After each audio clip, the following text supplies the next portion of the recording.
অনেকক্ষণ ধরে মাঠঘাট পেরিয়ে ট্রেন চলছে আর আমাদেরও খুব খিদে পেয়ে গেছে। দুপুরবেলা আমরা রেল রেস্টো থেকে অর্ডার করেছিলাম চাউমিন আর চিলি চিকেন কম্বো। সেটা খাওয়ার পর সবাই দেখলাম একটু শুয়ে পড়েছে, আমরা কিন্তু শুইনি কারণ বিকাল হয়ে গেছে। আর বাইরের দৃশ্যটা দেখতে দেখতে হুট করে একটু কেক খেয়ে নিলাম, কারণ ফ্রুট কেক আমার খুব ফেভারিট। আর এটা নিয়ে যাওয়াও খুব ক্যারি করাটাও খুব ইজি হয়।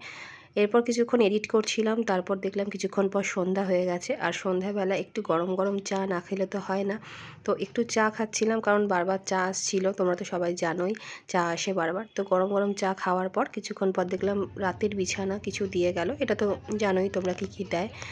তাও বলছি যে এখানে একটু ওই কাগজের মধ্যে দুটো বেড কভার, কম্বল, বালিশ, তারপরে টাওয়াল এইসব আমাদের দিয়ে গেছিলো। কিন্তু এত তাড়াতাড়ি তো আমরা শোবো না, বসে গল্প করছিলাম। আর তখন ট্রেন প্রচুর জোরে যাচ্ছে, প্রায় 125 কিলোমিটার বেগে যাচ্ছে। তো তারপর রাত্রিবেলা আমরা অর্ডার করেছিলাম হায়দ্রাবাদি বিরিয়ানি, সঙ্গে দিয়েছিল রায়তা আর স্যালাড। তো তাড়াতাড়ি একটু খেয়ে নিলাম কারণ সবাই লাইট বন্ধ করে ঘুমিয়ে পড়ছে। তো আমরাও শুয়ে পড়লাম। দেখা হচ্ছে কালকে সকালে। সবাইকে গুড নাইট।